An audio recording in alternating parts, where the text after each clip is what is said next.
असद घर में दाखिल हुआ तो देखा कि माहा लॉन में खड़ी फूलों को खामोशी से देख रही थी। इसे पता ही नहीं चला कि असद इसके करीब आकर कहने लगा, कैसी हो आप? तो माहा चौंक गई। आप कब आए? माहा ने हैरानगी से पूछा। जब आप इन प्यारे से फूलों में मगन थी, असद ने मुस्कुराकर जवाब दिया। आप अंदर आइए, मैं फूफो जान को बताती हूँ।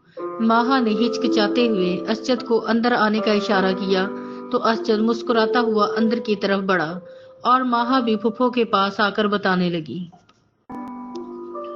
असद गाड़ी में बैठा तो उसने गाड़ी का पिछला दरवाजा खोल दिया। असद के बराबर वाली सीट पर फूफो जान जबकि माहा पिछली सीट पर बैठ गई। सीट व्यू मिरर से असद मुसलसल माहा को देख रहा था जबकि माहा असद को नोट करते हुए बाहर की तरफ देख रही थी।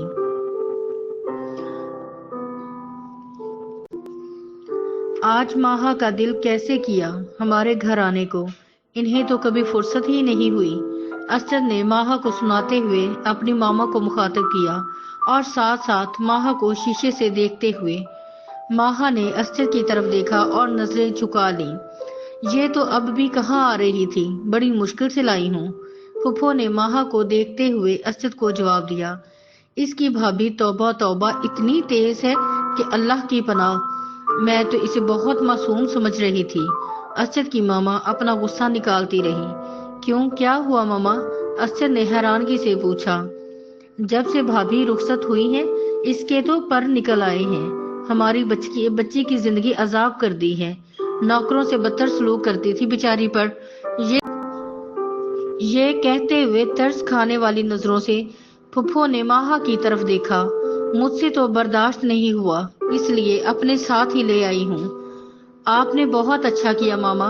असद का अंदाज भी बदल गया और वो माहा की तरफ देखने लगा। माहा एक बार फिर बाहर की तरफ देखने लगी और गाड़ी में खामोशी छा गई। गाड़ी एक बड़े से बंगले के सामने पहुंची। चौकीदार ने भागकर गेट खोला और गाड़ी अंदर चली गई। लॉन में बहुत ही प्यारे फूल लगे हुए थे।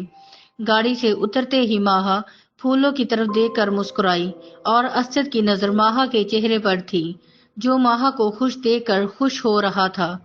गाड़ी के दरवाजे बंद होने की आवाज से असद चौंक गया, जो माहा में मगन था।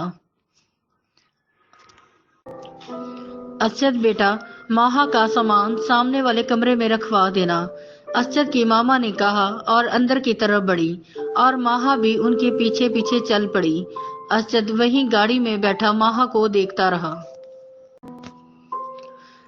जब सब घर के अंदर पहुंचे तो अनाया सबसे बहुत खुशी से मिली और माहा से तो ऐसे मिल रही थी जैसे उसके आने पे उसे कुछ अलग ही मिल गया हो। मुलाजिम से कहकर उसने माहा का सामान एक कमरे में रखवा दिया और माहा हैरान उसकी तरफ देख रही थी। माहा की हैरानगी को महसूस करते हुए, वो मुझे असद ने कॉल की थी कि तुम भी आ रही हो, इसलिए मैंने तुम्हारे लिए कमरा सेट करवा दिया है। चलो अब आप सब जल्दी से फ्रेश हो जाएं। खाना तैयार है, सबको काफी भूख लगी होगी। हाँ भाई, मुझे तो सच में बहुत भूख लगी हुई है। तुम्हारे मियाँ से तो इतना ना हो सका कि हमें रास्ते में ही खाना खिला देता। असद की मामा ने असद की शिकायत करते हुए प्यार भरे अंदाज में कहा तो सब मुस्कुरा दिए।